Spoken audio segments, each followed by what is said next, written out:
Bienvenido al curso de Macroeconomía 1. Esta va a ser la primera clase en que vamos a tratar temas introductorios de qué es la economía y, y de qué trata la macroeconomía como temas fundamentales de contabilidad nacional. En el video de hoy vamos a ver tres temas principales. Uno de qué es la economía, qué es, qué es, cuál es el objeto de estudio de los economistas, qué es el capitalismo y cuáles son las variables de stock y flujo, que son pilares esenciales para partir entendiendo cómo funciona la macroeconomía. Entonces, cuando nosotros entramos a estudiar economía y tenemos nuestro primer ramo de introducción a la economía, nos dicen que la economía estudia la asignación de recursos. Leemos el Mankey, nos dice la economía es el estudio de la asignación de recursos, y dichos recursos se caracterizan porque son, uno, son limitados, y dos, porque las necesidades para que se puedan satisfacer con dichos recursos son infinitas. Entonces, la economía versaría sobre la elección que hacen los agentes para satisfacer sus necesidades infinitas con recursos limitados que tiene la economía.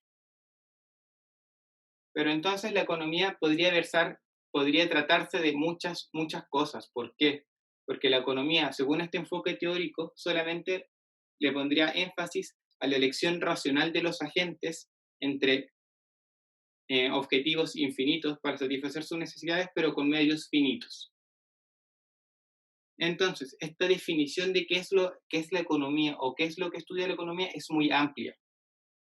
Entonces, si somos más rigurosos con la definición de qué es la economía o qué es lo que tenemos que estudiar los economistas, tenemos que destacar que los economistas tienen que intentar entender cómo funciona la actividad económica.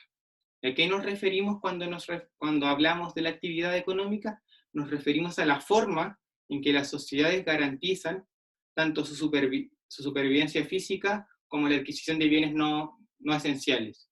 Por ejemplo, toda la comida que usamos, toda la ropa que estamos usando, la tecnología que tenemos ahora para comunicarnos entre nosotros, tuvo que ser producida.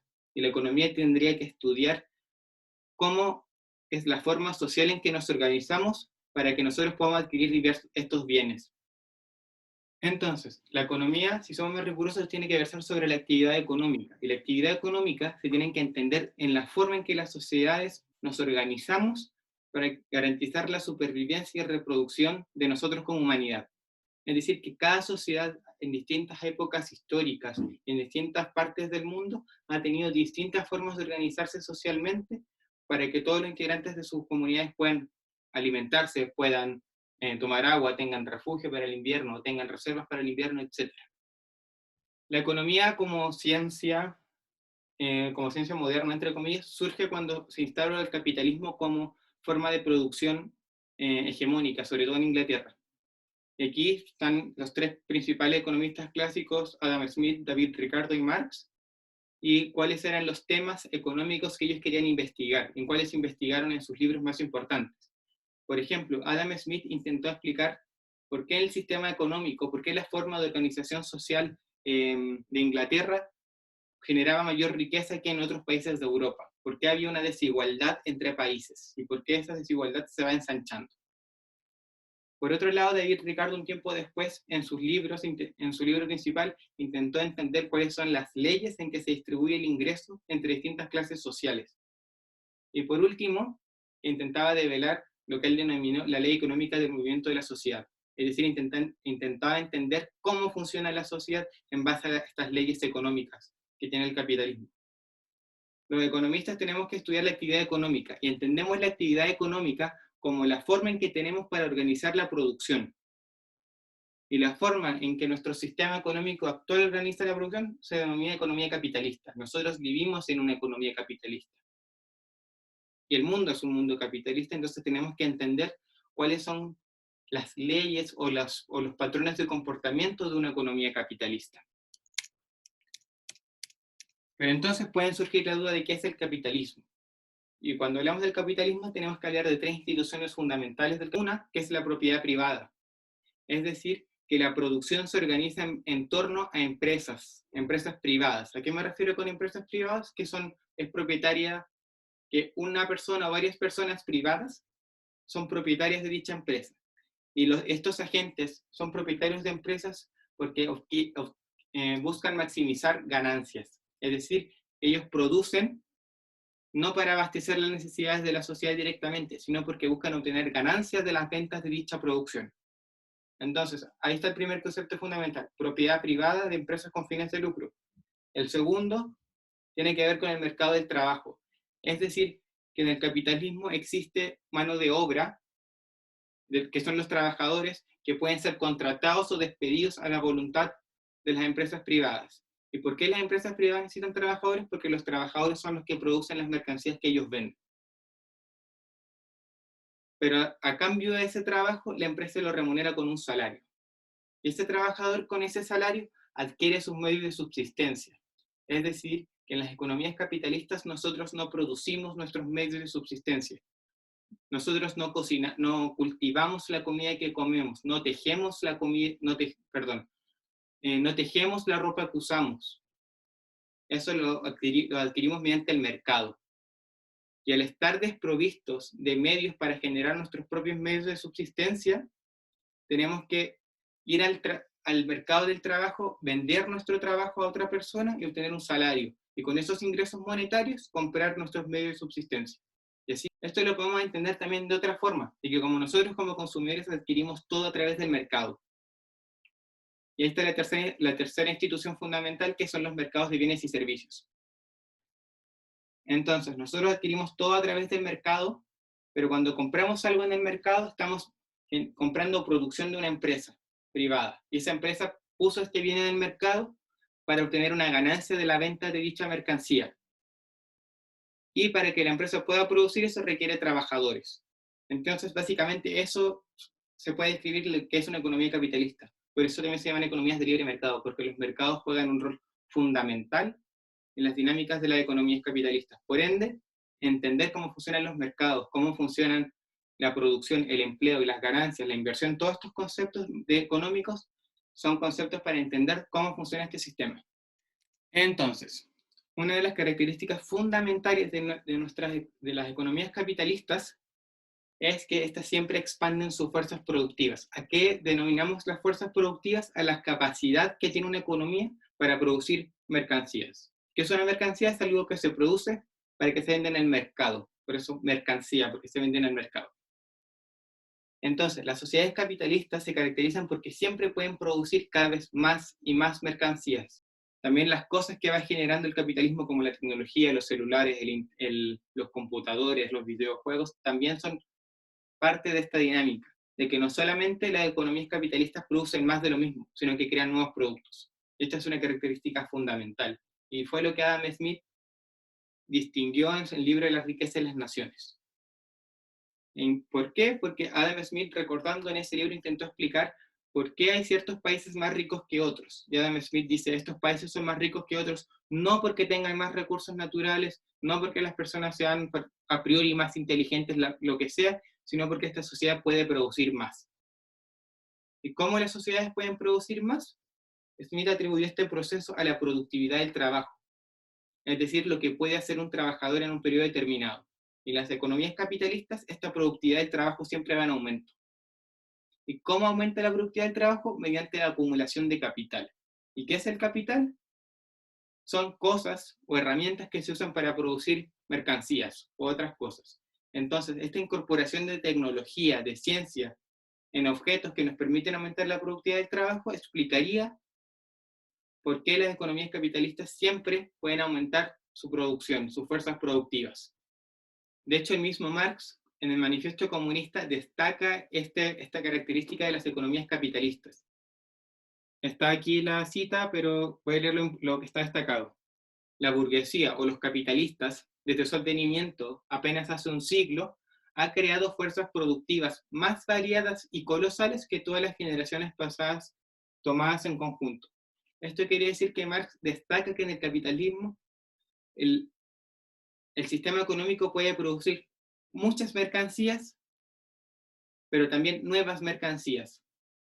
Este gráfico que nos permite entender de que esta tendencia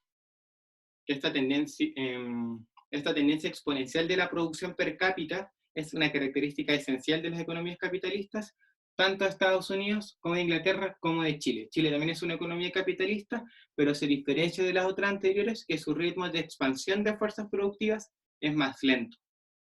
Por eso el PIB per cápita de Chile es un 40% del de Estados Unidos, por ejemplo. Entonces, la velocidad en que aumente estas fuerzas productivas se denomina crecimiento económico. El crecimiento económico nos dice qué tanto aumentó su fuerza productiva una economía en un periodo determinado. Y también es importante destacar que cuando vemos estas series no aumentan de forma suavizada, sino que tienen subidas y bajadas, pero que tienen tendencia positiva. Entonces, aparte de la constante expansión de las fuerzas productivas, el capitalismo se caracteriza porque estas fuerzas productivas se desenvuelven de forma cíclica. Es decir, que hay periodos en que crece mucho la expansión de las fuerzas productivas, la cantidad de bienes y servicios que puede producir una economía, y en un periodo hay una crisis o una recesión y hace que caiga esta producción. Pero esta producción se vuelve a elevar, y vuelve a caer y se vuelve a elevar. Entonces, tenemos que comprender esta dinámica y también la dinámica de los ciclos económicos. Porque el ciclo económico y el capitalismo son la misma cosa. Cuando estudiamos ciclos económicos, estudiamos la dinámica de las economías capitalistas. Entonces, una vez definido el objeto de estudio y una de sus dos características principales, que es que las economías intentan estudiar cómo funciona el capitalismo, y definimos dos características principales del capitalismo, la primera es que siempre expande sus fuerzas productivas, y la segunda es que estas fuerzas productivas se expanden de forma cíclica. Entonces, la macroeconomía estudiaría básicamente esto, de cómo funciona la economía en su conjunto, ya sea a un nivel nacional, a nivel regional o a nivel mundial. Estudia los agregados económicos. Es súper importante destacar que en la teoría se basa en la creación de conceptos teóricos que intentan capturar fenómenos de la vida real. Nosotros podemos definir, no sé, crecimiento económico como que la sociedad puede producir más bienes y servicios. Pero esto es un concepto teórico, y esto intenta capturar un fenómeno de la vida real. Entonces, la macroeconomía se basa en esta asignación de variables teóricas para intentar explicar el mundo real, para intentar explicar cómo funcionan las economías capitalistas. Y es súper importante destacar que dichas variables para el estudio se pueden subdividir en dos, en variables de stock y variables de flujo. Las variables de stock es la cantidad de lo que haya, puede ser cualquier cosa en un periodo determinado. Por ejemplo, en una biblioteca pueden haber 100 libros y ese es el stock de libros que hay en la biblioteca en ese periodo determinado. Mientras que el flujo es la variación de dicho stock. Por ejemplo, si en un año la biblioteca agregó 10 libros más, estos 10 libros representan un flujo, porque es lo que se añade en un periodo de tiempo, mientras que el stock es la cantidad dada en un periodo determinado. No importa si estos libros se agregaron ayer, o se agregaron hace 10 años, o hace 20 años. Ese es el stock. Una de las variables de stock y flujo más importantes para analizar una economía capitalista es el capital y la inversión. El capital y la inversión son parte del mismo proceso, pero una es una variable de stock y la otra es una variable de flujo. El capital sería una variable de stock.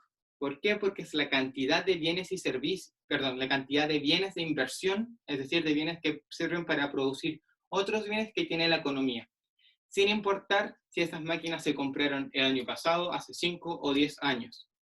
Mientras que la inversión es lo que se le añade o se le quita a este stock de capital. Entonces, retomando la idea, el capital es un stock porque es la cantidad de bienes de inversión en la economía, y la inversión es el flujo, es lo que se le va añadiendo al stock de capital.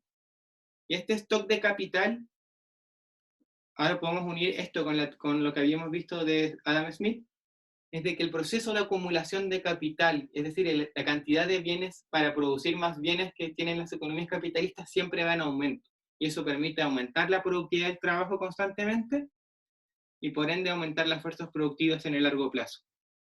Por ende, para explicar esta dinámica capitalista de la constante expansión de las fuerzas productivas, tenemos que tener una teoría de la inversión.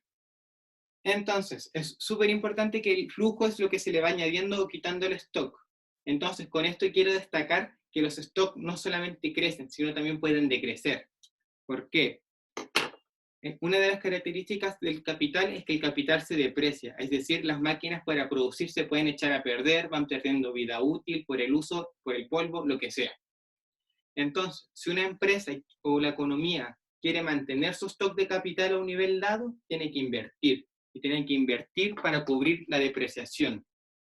Por ejemplo, si en un año se te echa a perder una máquina, si tú no haces nada, tu stock de capital va a achicarse en una máquina menos a final de año. Por ende, si tú quieres conservar tu stock de capital, tienes que invertir y reemplazar esa máquina. Y eso es lo que se llama la inversión bruta. La inversión bruta se va a subdividir en dos gastos principalmente, en los gastos de depreciación para mantener el stock de capital y en la inversión neta. Y la inversión neta es la acumulación de capital. Y dicha acumulación puede ser positiva, es decir, el capital puede crecer, o puede ser negativa, es decir, el capital puede decrecer. Si la empresa invierte menos que el nivel de depreciación, el capital se va a achicar. Por ejemplo, volvamos al ejemplo de la máquina. Si yo sé que mi máquina se va a echar a perder en un año y yo no hago nada y no invierto, voy a perder esa máquina y por ende mi stock de capital se va a contraer. Pero si gasto lo suficiente para reemplazarlo con una máquina, mi stock de capital se mantiene. Pero si invierto en una máquina más, en reemplazar la máquina que se va a echar a perder, mi stock de capital crece. Una vez que hemos definido variables de stock y de flujo, tenemos que definir la variable macroeconómica más importante, una de las variables macroeconómicas más importantes. ¿Por qué? Porque esta variable intenta capturar las fuerzas productivas de una sociedad. Intenta capturar qué tanto puede producir en una economía en un periodo determinado. Y este concepto es el PIB, que es el Producto Interno Bruto. El Producto Interno Bruto es el valor de la producción de una economía en un periodo determinado. Es decir, que intenta capturar qué tanto produjo una economía, entendiendo una economía en términos políticos y geográficos, en un periodo determinado. Por ejemplo, el PIB de Chile en el año 2020 es todo lo que se produjo dentro de las fronteras del territorio chileno en un periodo, en 2020 creo que dijo, en un periodo determinado. Es importante del PIB que mide la producción, pero mide la producción dentro de un territorio geopolítico determinado y que solamente mide la producción de bienes finales, el valor de la producción de bienes finales. ¿Por qué? Porque los bienes intermedios que se usaron para producir bienes finales, ¿por qué? Porque su valor ya está incorporado en el bien final. Por ejemplo, si para producir un libro que lo puedes comprar en una librería, ese libro está producido con madera para producir las hojas. Entonces, lo que compre la empresa, por ejemplo, compra madera y las procesa para que queden en hojas, eso no estaría contabilizado en el PIB, porque el valor del libro, en su precio ya está incorporado el costo de producción o el valor de dichas hojas. O sea, como el PIB intenta medir el valor de la producción, tenemos que tener alguna medida de valor. Y esta medida de valor la asignan los precios. Es decir, los precios nos permiten poder agregar diversos bienes y servicios. Por ejemplo, la economía en Chile puede producir, no sé, 10 toneladas de cobre, 50 litros de vino, por ejemplo, y frutas. Pero nosotros no vamos a contabilizar el PIB en base a cantidad de bienes y servicios, sino al valor de esos bienes y servicios. Entonces, todos los bienes y servicios tienen que ser transformados a dinero para que puedan ser sumados. Y con esto, una vez definido, se tiene que diferenciar entre el PIB real y el PIB nominal. El PIB nominal mide el valor de la producción en un periodo determinado a los precios de venta de la mercancía. Es decir, si yo mido el PIB del año 2020 en Chile, voy a valorizar la producción en base a los precios del año 2020. Mientras que el PIB real va a medir el valor de la producción en base a precios de un año base. Es decir, el PIB real del año 2020 puede ser la producción, la cantidad de bienes y servicios que produjo la economía, pero valorizados a precios del año 2019 o 2018, etc. Tenemos que hablar de lo que se llama el deflactor del PIB. El deflactor del PIB es simplemente el ratio entre el PIB nominal y el PIB real.